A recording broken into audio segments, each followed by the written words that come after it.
And today, I'm finally doing an updated one. Since the last time, it's very different. Things have gone and things are going. Speak about those as we get to them. So without further ado, let's jump in.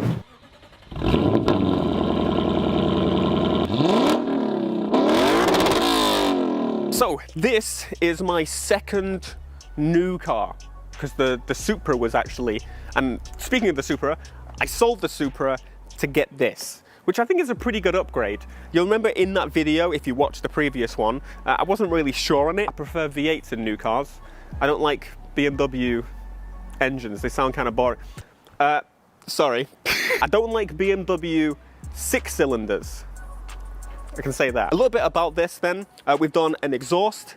The back end has been completely changed, super cool. There isn't that much you can actually do to them, unfortunately, but there's not many of them you see.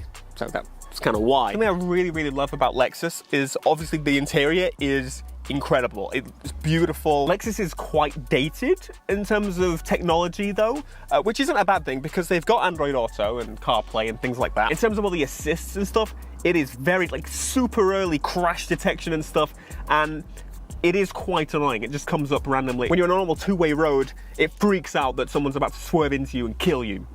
So that's annoying. I do really like this car. I love that it makes so much noise, but also I can close it. With the valves closed, it's a lot quieter. It's actually, I think, quieter than stock. But to be honest, it's so big, wide, and stupid that I don't actually use it that often.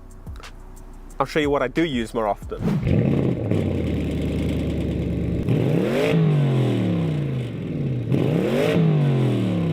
This, my friends, is the Porsche Panamera, and I don't need to tell you how much I love this car. To be honest, when you buy a new car, the love for it fizzles out pretty quickly, I've found, from a lot of these cars. Weirdly, as much as I did not like Porsche previously, this is still my favorite car. I really love it. It kind of does everything. It's practical, it's got a twin turbo V8, so it's probably the fastest car of the collection. It is too quiet, it's mega comfortable. It's just kind of the car. In the interior, as you can see, I've even got bloody screens. Why is that necessary? There's massage seats in the rear. It's just stupid. So I bought this used, I didn't buy this new. So I got like a really good deal on this car, and just look at the space. I actually fit, in that LG video I did, all 5 TVs in there, along with all the PlayStations, everything. I was gonna try and manually do that then. Someone's doing well, John Lewis. There's things I obviously want to do to this car to make it that little bit better. Like, for example, it doesn't even have the Porsche sports exhaust, so it's dead silent unless you're standstill. This is kind of how it sits normally. It can go a bit lower when you change it. There is a lowering module you can get that just kind of makes it sit a bit lower without actually ruining anything. And of course, it would be nice to just get some wheels and better tires. Pirellis are crap, and if you are from Pirelli, they're great. So that is the Porsche Panamera. Very good car.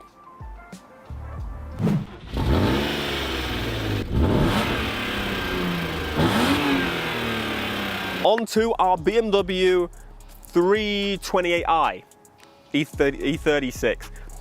I got there. This is our drift car, of course. We've taken it to a total of 1 drift event, but it worked. And I think now it's making ticking noises. Did it make tick noise when we moved it? Yeah, I think the Vanos is gone. The Vanos is probably gone. And the differential leaks. So that's our drift car. There isn't much to it. There is a couple of videos we posted of doing it. We've got a bar at the front, bar at the back, so you can easily lift it up. On the interior, you can see we've got my old wheel that I actually had on my Skyline before, pretty cool, and a mashed up interior with a hydro, which, yeah, it's drift car. I just noticed the seat is discoloring. Huh. Look at that. That's fun. That's funny. It's changing color.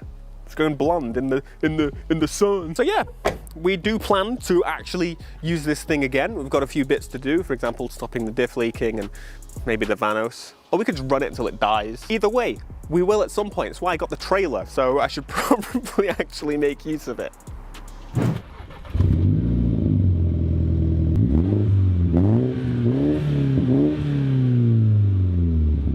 On to the JCW Mini, and before anyone says it, people are going to be like, oh, I prefer the older generation. The middle BMW generation, I think, is disgusting. It's horrendous. This is much nicer. The new ones, we don't talk about the new ones yet. This is my actual first hatchback. Of course, it's Meadows' car. She decided the color. I wanted red. And I'm glad that she overruled that decision, because ultimately this is like the sickest thing ever. A few things we've done to it, the grille, for example, the whole front here, it's all changed to the GP3 options, which they all just kind of fit. We've had this kind of left for a while. It doesn't quite sit right there because obviously on the GP3, the arch is, you know, a little bit different. But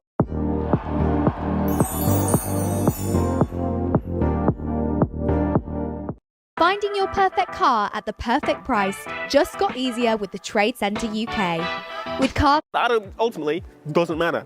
Don't care. We've got a GP3 wing on it as well. We actually painted it to remove the GP side sticker, the indent there. Because of course, it's not a GP3. It's actually a manual JCW, which is kind of rare. Actually, I don't think you could buy manual Minis anymore. We've got the diffuser from Mini again. I think it's like the sports diffuser or something. And the exhaust, I did that. Just don't look further down. I absolutely love this thing. I never had a hatchback before this one. I kind of jumped to the IS200 and I kind of regret doing that. A little hatchback is definitely something everyone needs to try, and f your SUV.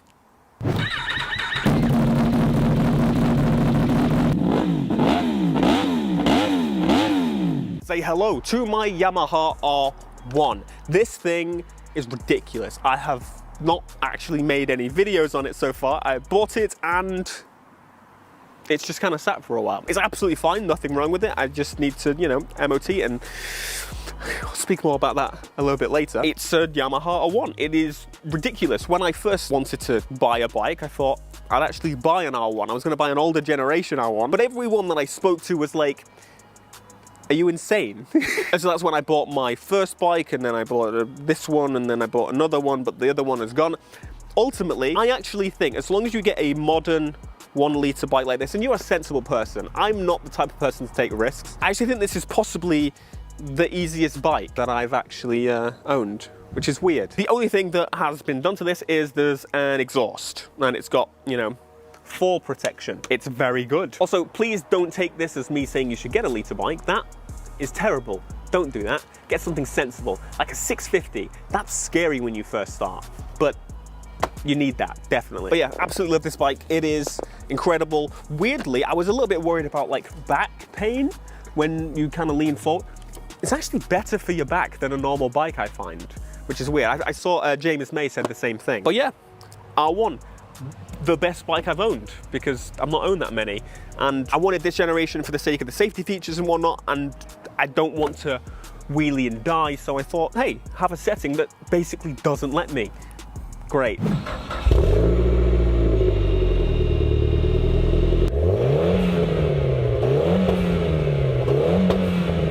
Now then, this is my Evo 10. This time, actually, last time I think it was, the front end was kind of gone. Maybe the front bumper was removed or something. Anyway, it's in complete condition. It actually runs really well. It's MOT'd.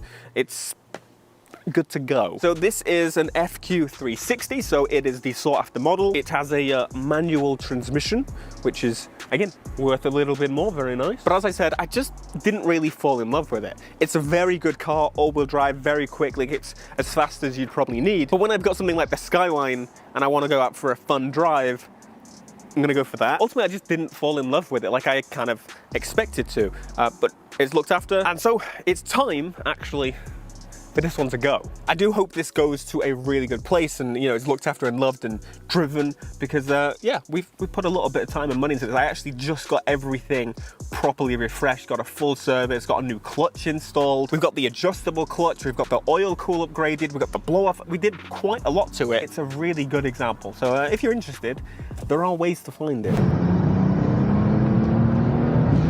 And this is my Nissan Stagea. It's so sick. This car I actually didn't even know existed until someone, I think, sent me a picture of a Skyline front end on a Stagea, and then I searched it that day and then I bought it.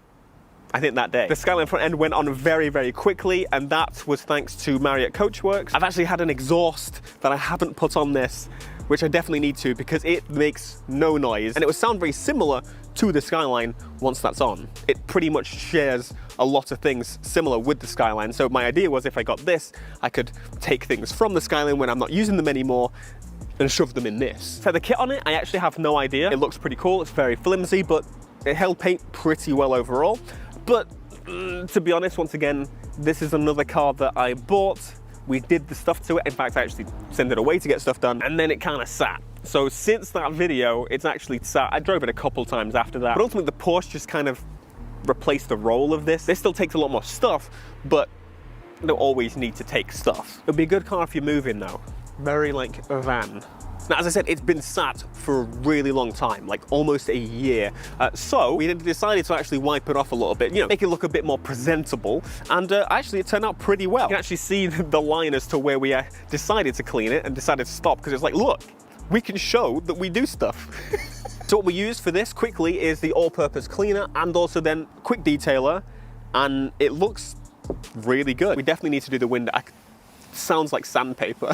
So these are all the new products available on Bayside Detailing. You saw before we did a launch and we had some products. Now we've got more. Please do check them out. I'll link the website down below in the description, and buy everything because we need it for this next car.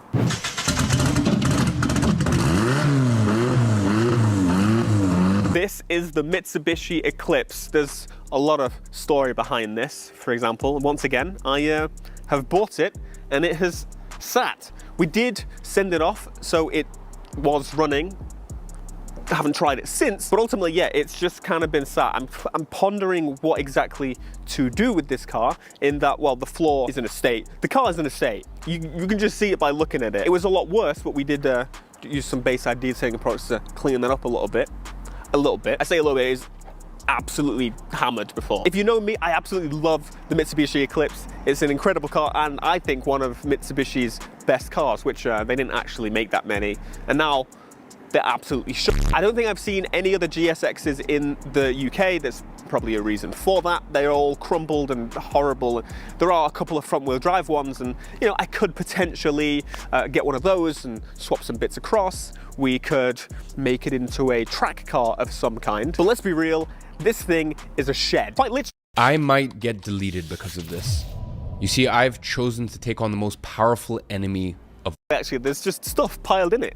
It is quite literally storage. Don't get too close to the front there, because it is just mold. We didn't do that, obviously. If I sit in that, The Last of Us will be real. I will be person number one. Also, I'm also really terrified when I see cobwebs on this car, because there could be American spiders. They could kill me. We don't have dangerous spiders. It's just, this car, it could have a snake in it. It's probably dead by now. Anyway, one of the only good things about this car is this. It looks awesome, huge turbo, unbranded, it's probably an eBay special, but ultimately it's done pretty well. It looks like one of the owners spent a lot of money on it. Another, not so much, as you can see. What is that? Pro Strength degreaser. Okay, so it's not just like a gardening can. And it was super cool. I actually bought this from a subscriber as well. That's pretty cool. And now it's in Need for Speed, so I can test some bits on it and stuff. So that's nice.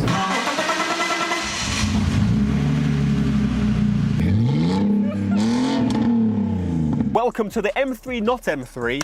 GTR not GTR. This is obviously our biggest project right now. It's been a while since we've had a little update. We have done some things, and maybe you'll get some hints throughout this. But ultimately, this is a big project, and I love this thing so much. It's so cool. It looks more race car every time I look at it. Not much to say really, because again, this is an active project. It's going to be a project for a while. Absolutely love this thing. It's going to be awesome when it's done. When will it be done is the real question. When it's done. If you're not in the know, I am building an M3 GTR from Need for Speed Most Wanted. That is the project. There's a whole playlist of it. You can find it on the channel. And yeah, be on the lookout for another video soon. When is it? Could be today, could be a year from now.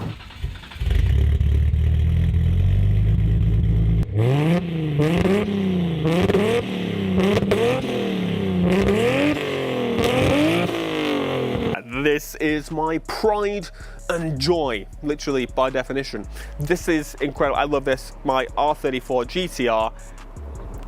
This is my like forever car. I could never see the back of this. I shouldn't say that though. Everything has a price, and this costs a lot. I didn't actually spend that much. I spent a third of the value of the car now. So, you know, if the right price is said, no, I don't know. I don't think I could ever. I would just regret it for the rest of my life. Or would I? Because I would have lots of...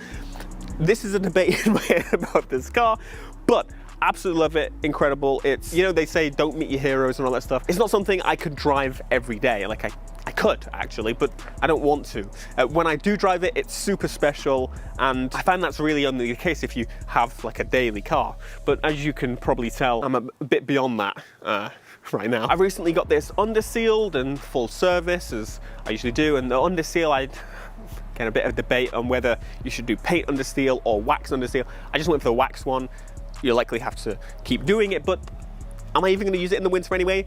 No, but the whole other side was cleaned and then a layer of wax to secure it. Yes, the Porsche might be the best car, but this is my favorite by far, actually. So there we are, that is my complete collection, and I said that the Evo would be going. Some others may actually go too. The thing with having a lot of cars over in the UK, it's very different than what you see in the States. Obviously in the States, there's a lot less rules and regulation based on the vehicles. In the UK, to actually drive these cars on the road, yes, you obviously need insurance, but you also need an annual check.